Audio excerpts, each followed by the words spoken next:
Ladies and gentlemen, welcome back to the Crypto News Podcast. We are buzzing as always, coming hot from Dubai. I'm still looking red as a tomato. Guys, it is hot as heck in Dubai right now. A couple hours ago, it was 39, felt like 52. Toronto, I think it's 12 degrees right now, so quite the difference. I mean, what a wild place. But again, one of the crypto capital of the world, New York City up for debate, Dubai still up for debate, Singapore making a run with the Hyperliquid team. And we're going to get into all this. I'm super pumped to have another Hyperliquid guest on the show today. The one and only Dan Rysk is coming on the show, co-founder of Rysk, the DeFi protocol building options strategies as a new financial primitive. He's been focused on options and structured products at DeFi since 2020, beginning with Opyn, one of the first options protocols. Before that, he worked in investment banking at BofAML and founded and exited a Web2 startup and online ed. Dan, welcome to the show, my friend. Pumped to have you on. And I got to say, great hair. You and I are brothers from another mothers. We could give very similar flow, I got to say. Yeah, no, thanks for having me, Matt. Yeah, I was actually looking out. We look very similar into this, which I think is pretty cool. So yeah, thanks for having me. Thanks to excited to talk about options, Hyperliquid, or, even Singapore or Dubai or whatever you would like to go deep into it. I love it. I mean, heck, let's start with Hyperliquid. What a run. Seems like the legs are not falling off. I mean, I love telling people about Hyperliquid. Still, no one knows outside of, the crypto land knows about Hyperliquid. When you and the team decided to start Rysk, and maybe not, let's save Rysk for a little bit later on in the epi, but was there even a consideration for another blockchain, another ecosystem, or was it, heck, we're going to build on Hyperliquid right from the get-go? No, actually, that's actually a very interesting story because when we started Rysk, Hyperliquid wasn't even a thing. Back then, we were deploying into Arbitrum. That was kind of our first MVP. Arbitrum was the place to be back then for DeFi and everything like that. But what's funny about this is that at some point I was I think it was Paris for ECC something. And I ended up meeting with Julian from Hyperliquid. I think Hyperliquid was live for probably a few months back then, no more than that. So he pitched me Hyperliquid, and we were trying to figure it out if there is a way for us to actually integrate back then. At the beginning, it didn't work out, bridging and everything. We were on Arbitrum, they were building basically the product and that chain. But I remember when he told me about it, I checked Hyperliquid and they sent it to my quant, and I was like, hey, check this out. This product's pretty good. So the interesting part about that is that I checked the product and I was like, okay, it's interesting. I think I opened some short position into friend tech or something like that, got liquidated. And I was like, okay, looks good, looks legit. My quant went very deep and absolutely deep. And a few months later, I was like, hey, this is the best thing ever happened to crypto DeFi as far as I know. So, always trust the quant, I would say. But yeah, what happened is we kept building, iterating, build new products. We had challenges, classic DeFi life. But what happened at some point, the quant actually left us for focusing only on Hyperliquid. So it started to build tools on top. It started to build dashboards, everything around Hyperliquid.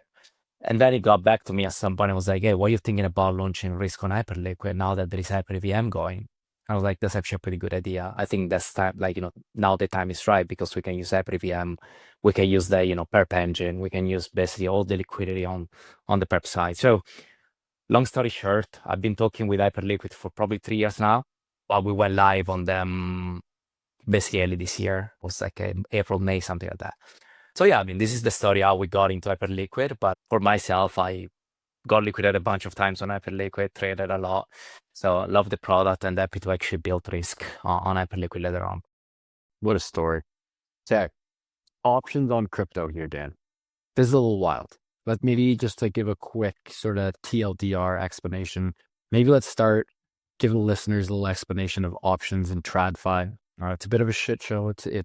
It involves volatility, it involves dating. And if you're a good trader, it's what you should be doing, in my opinion. It's a much more efficient way to make money. Again, it's more volatile. There's more risk involved. But if you know how to nail the vol and if you know how to nail the dating, you can print money. So first, let's start with that, options on tradfi, and then we'll move over to options on crypto, options on Hyperliquid, and how the two differ, and why it's just a much easier, seamless, more efficient product on Hyperliquid and on crypto. Yeah, sure. So options in TradFi, it's probably one of the biggest instruments traded out there. Like people estimate to be like trillions market. There is a lot of OTC, obviously, which, it's hard to measure, but one of the biggest instruments. What are the use cases? Till 10 years ago, I would say most of the use cases were like for professionals. So hedge funds, pricing options, building, strategies on top, pensions funds use them for hedging. Like that was kind of like the main thing. Robinhood happened, and I think probably one of the best innovation of Robinhood as of today is that they made options actually like accessible to anyone. And so it was kind of a very good instrument for retail users to actually get leverage. We all know like, what happened with GME and all this kind of stuff. That was pretty much all using options. Yeah. So basically what happened is like option became retail. And the evolution of that people started to think about is like, wait, now options gonna come to crypto, right? Like this is such a natural evolution. Like people have been trading, on GME, they've been like the most legion trades happen, like buying call options and stuff like that. Now that should probably happen in crypto as well, which was probably like one of the assumptions that I made as well when I joined in, 2020 Opyn, because like options must be big. It's gonna be one of the biggest thing ever happen. In reality, what happened is that people wanted to get leverage, but not necessarily options, because options, they have complexity. Options means that you have like, you need to figure it out the expiry, you need to figure it out which strike price you want, you need to figure it out delta, gamma, like, we can go very deep into the complexity aspect. And for most of the people, what happened is I believe the market is going to go up or down. I just want to take that directional position. And now I have this beautiful product, which is called perps, where I can basically get 50x leverage, 100x leverage, whatever. I take my position, I can get liquidated, I can risk it all, whatever. But that's kind of like what happened in crypto. It's like most of the users decided to use that. So options work in TradFi because per product, for example, were not available. Leverage was not available. So options was the way to access that. But in crypto, because of, like product like BitMEX back in the days, and then FTX, and, and now Hyperliquid and or Binance perps and so on, so you can basically access that type of leverage. So what happened in reality is like options are incredible instrument, like extremely flexible. You can do thousands of different things. You can like basically build anything around options, and you can use them for like any type of use case. But the reality is they are complex. They're not easy. And if your point is simply like, I want to take a directional bet, probably it's not the easiest way to do that, the most straightforward way to do that. And that's basically what happened in crypto. Like when you look back, options never really took off, except for Deribit. Deribit, I think they were able to do it because they were the only place for effective, like, more sophisticated actors. Could be market makers, could be an hedge fund, could be like a pro trader, like you wanted to do options, you have one venue, it was liquid enough, it was the one you needed. But when you when you would try to go like or compete with that, it was actually hard because there is no actually organic demand for options as it is, like for the option as a pure trading instrument. So that's kind of the TLDR of the space where we are today, in my opinion, in crypto, versus like, why on TradFi they work pretty well. You mentioned something about volatility, right? Which in my opinion is the key of all of this. So options let you make one more bet or like, one more trade, which is on the volatility side. Like with options, you can actually trade purely volatility, which you don't do that with perp. Like with perp, you just trade market up or market down, right? Yeah. With options, you have a third dimension now, which is the volatility dimension. The reality of volatility is like, if you know how to trade it, it's actually like a very useful instrument, because one thing that we realize as, with my team at Rysk at some point, we were like, there are strategies that you can build using volatility. And in TradFi, they're very common. In crypto, they're getting very popular, but it's mostly OTC. And those strategies are like covered calls or cash secure puts, for example. The way they work is they're fairly simple when you think about it. It's like you have one asset. Let's say you have Bitcoin. What you want to do, you're basically trying to sell volatility of Bitcoin. So you say volatility right now, I think is very high. So you sell a call option on Bitcoin. And what happened in that case is like Bitcoin is 110 right now as we talk, right? So you can sell a call of 120 and you can hold one Bitcoin. What happened in this case is you still own Bitcoin. If the price of Bitcoin is going to 120, you are effectively selling Bitcoin at 120. When you think about that is, okay, you are selling something at a higher price, which is a good thing, right? So the reality of those instruments is you're going to get paid upfront because you're selling the call, and the option buyer is going to pay you the premium upfront.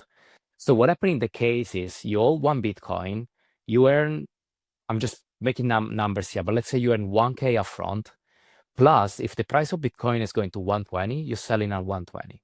So as long as you're willing to sell at 120, that's actually like a way of making money out of the asset that you already have.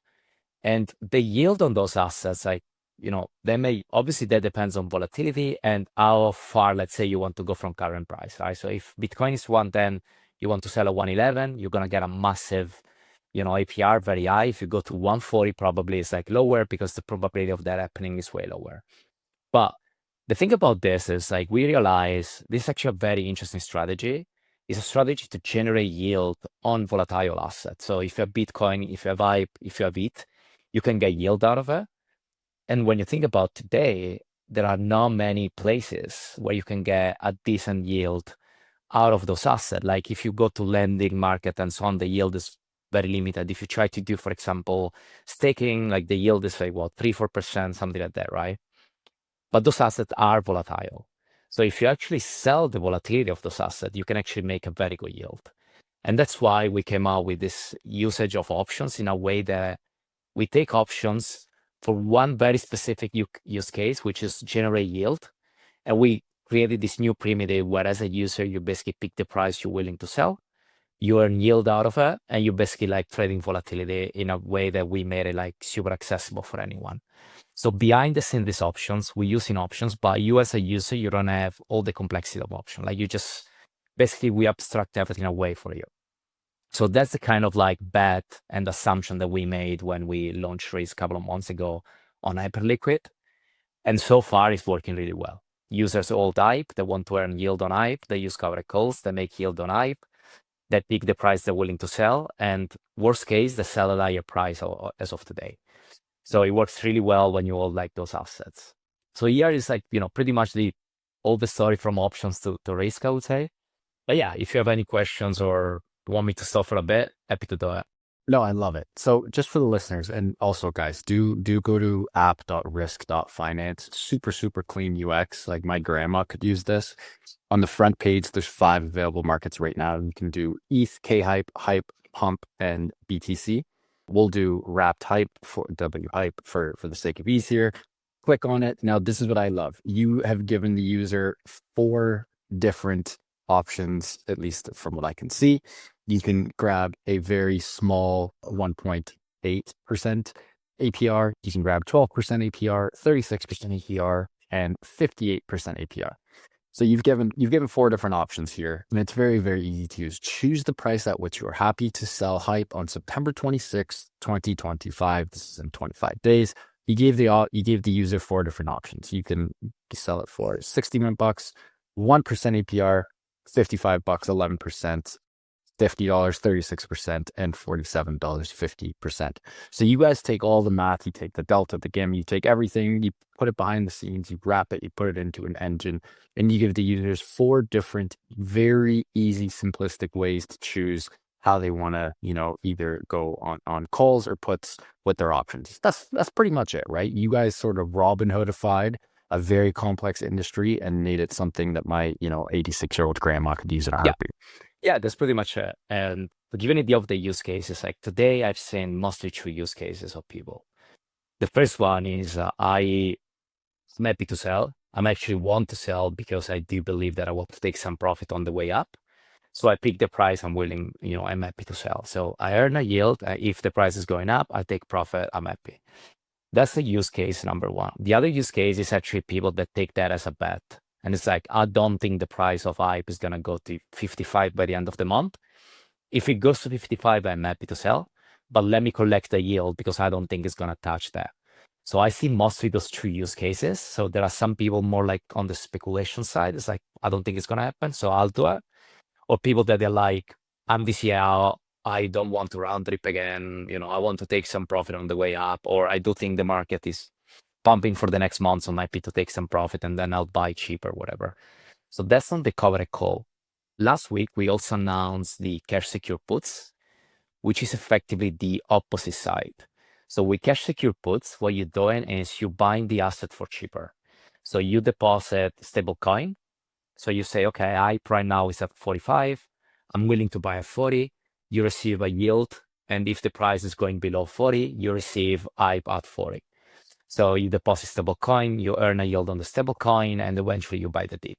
And we launched that last week because a lot of users asked. And so far, like, people love that because they're like, you know what? I'm just going to earn a yield on my USD. If the price is going down, happy to buy the dip and buy, I for cheaper. So depends which one you are. Like, if you want to take some profit, cover a call. If you want to buy some dip, cash secure puts. Or you can take both of them basically as a bet and be like, I don't think it's going to reach the price, so I'm going to earn a yield on that. And the best thing about the yield is upfront. So you receive USD straight away on your wallet, and you can use that for whatever you want. Some people bought a Nintendo Switch with it. Some people bought an NFT straight away with the yield that you receive upfront. Dan, you're on a roll here, mate. We got to take a quick break and give a huge shout out to our sponsor of the show, Prime XBT. We love the team at Prime XBT as they offer a robust trading system for both beginners and professional traders. It doesn't matter if you're a rookie or a vet. You can easily design and customize your layouts and widgets to best fit your trading style. Prime XBT is also running an exclusive promo for listeners of the Crypto News podcast. Use the promo code CryptoNews50. That is CryptoNews50, all one word, to receive 50% of your deposit credited to your trading account. Again, that's CryptoNews50, all one word, to receive 50% of your deposit credited to your trading account. And now back to the show with Dan. Okay, I think we've touched almost everything on Rysk here, mate. Volatility yield we got into. I guess maybe a little bit more on this, if you want to just build on how it is, in your eyes, the only sort of missing yield layer in DeFi. If you have any other points you'd love to throw in the cookie jar. And then deep dive on Hyperliquid. We'll just bull post on Hyperliquid for the next chunk of the show, because you and I are pumped about this and it deserves a good shout out. Yeah, let's do it. So now on the volatility yield, I think what happened is, like, we started to look into what worked in the last couple of years in DeFi, right? And what we realized is that you had Athena being one of the most successful projects out there, with basically, like, at the end of the game, it is a structured product when you think about it, like, delta neutral, generating yield from funding rate, right? So that's kind of a structured product. And then when you think about you have Pendle, which is similar structure yield out of fixed income, but at the end of the game is generating yield as derivatives, right? So we looked at it. I was like, wait, people are generating like fixed income yield. They're generating delta neutral yield out of funding rate, but no one is actually generating yield out of volatility. And I'm pretty sure, like, most of the people in this industry are in this industry because of the volatility. Like, if you're a trader, like, definitely something we like is, like, the market is volatile. So how can we monetize that volatility to generate yield? And that's what we designed around that. And I started to talk with, like, treasuries, funds, and something I realized is, like, they actually do this already. It's like they do cover a call. They do strategies like that to generate yield out of volatility. The way they do it now, though, is with OTC. You need a market maker. It's basically like, you have like a massive, you basically have a counterparty risk because you're giving collateral to the market maker, right? Or like to the desk, which is fine. But what we thought about is, like, well, we love DeFi. Why we don't make this product for DeFi with on-chain settlement, automatic execution, so you don't need to ping different OTC desk on Telegram. Like, basically what you see on Rysk is already like an RFQ. You get the best price. If you like the price, you do the trade. So what we've done is, like, we didn't really create something out of nowhere. This is something that exists. We just put it on chain and we just made it accessible to anyone, which in my opinion is the best part of this product. It's like, this is a proven strategy. We're not inventing something new. We are making that accessible to anyone, using the power of, like, being on chain, using the power of, like, full transparency, using the power of, like, not having counterparty risk. So you don't risk to lose your collateral or something like that. So that's the the reason why we thought it's like, okay, volatility yield has to happen in DeFi and we're going to be the one. And so far it's working. Like we are the first one doing that. We got very good traction on Hyperliquid. Like since we launched it's been crazy, like way beyond the expectation. So the direction is good. And if you ask me, like I would definitely tell you, like volatility yield is definitely going to be it is a missing layer today, and it's going to be a standard way of generating yield, in my opinion, in the next 10 years in crypto and DeFi. Guys, sorry, we do have a couple parrots behind me, so if you hear some squeaking and squealing in the background, my apologies. I will do a very little bit of talking, and I will let Dan, the start of the show, buzz while I'm on mute here, because the parrots are buzzing. So very quickly, talk about Hyperliquid and how quick you guys gain traction. The community, incredible. It's a cult-like community. Walk me through Hyperliquid, how incredible it's been, and why you think it is the best place for everything in DeFi. Yes, so Hyperliquid is, in my opinion, right now, like it's the best place by far if you're building in DeFi for different reasons. The first one is the community, right? When you're a builder, like obviously you love the tech, you care about the tech, but like what you're looking for is that you want to make sure that you have like, a community, you have users, you have funds, you have wealth on the chain that you're building, right? No one wants to build on a chain with no funds and no wealth if you do DeFi. Thing about Hyperliquid is it created a massive wealth generation event, and it made the community extremely committed to the ecosystem. But on the other side, like this community, it used to be a community of traders or DeFi users, because those are the people that made money out of Hyperliquid in terms of airdrop and so on. There were people that were actually using the product Hyperliquid, right? So for us, that we are building a piece of DeFi, being on that ecosystem is a massive edge right now. It's like we got users coming to us and be like, hey, I love what you guys are doing. I understand what you're doing. This is product I was looking for. I have my hype, I have K-hype, I have like funds on chain, and I'm looking for a way to generate yield. So it's basically like an opportunity for them to generate some yield on the asset. But even before that, the crazy thing to me is, and this is probably like, if you ask me what is the best part of Hyperliquid, to me is this one. Months ago, before even like announcing Rysk on Hyperliquid, we announced this new product for like covered call. Product wasn't live. It was just like, Twitter article out there with, what we were building. Since that day, I'm not gonna lie, I probably got a message per day from someone from the Hyperliquid community. Could be like a friend of mine, which was active there. Could be an average user, like could be anyone. Like I got probably, I'm not kidding, like 25 to 30 DMs from those people in like a matter of like a few weeks and max. Everyone was like, I saw what you guys are building. You have to go on Hyperliquid or, on HyperVM. And to me, that was like, okay, Hyperliquid doesn't have a BD team. I mean, probably they have like Julian or something like that, but they have an incredible community of basically doing BD for them. So I didn't have to go to Hyperliquid or like Julian or, or Jeff and be like, hey, we want to build on top of you guys. We need support, but we didn't do any of that. We're just like, okay, the community want it. We just go there and build it. And on a day zero, when we launched, I DM'd all those guys. They started to use it. They loved it. They gave us a crazy amount of feedbacks and everything. So when you ask me like, what is the best part of Hyperliquid? This is definitely, in my opinion, the best part, and it's unique. It's hard to fork. Like there's, it's something like extremely unique. On top of that, there is one thing that is a massive unlock from a product perspective.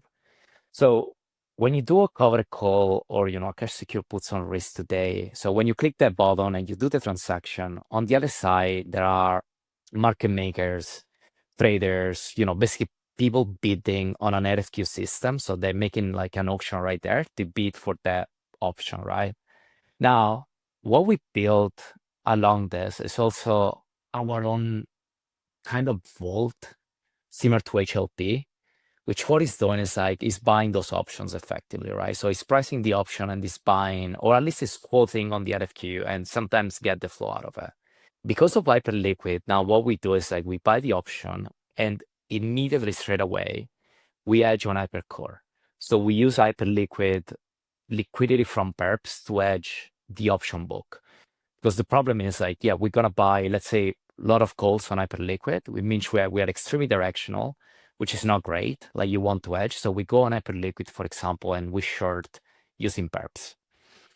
So when we design this product, and the main thing is like to have options work, you need liquidity.